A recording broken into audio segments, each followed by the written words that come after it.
अरे सगळ्यात जास्त महाराष्ट्रात मुख्यमंत्री कुणाचे झाले? मराठ्यांचे. उपमुख्यमंत्री मराठ्यांचे. आमदार मराठ्यांचे. खासदार मराठ्यांचे. साखर कारखाने कुणाचे?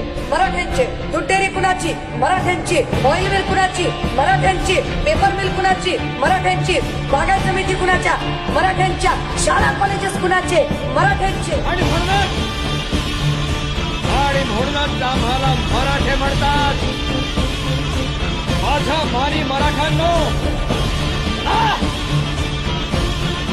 चला आज सह्याद्रीच्या जंगलाच्या दाट ढगांमधून स्वराज्याच्या स्वर्गाची वाट शोधूया.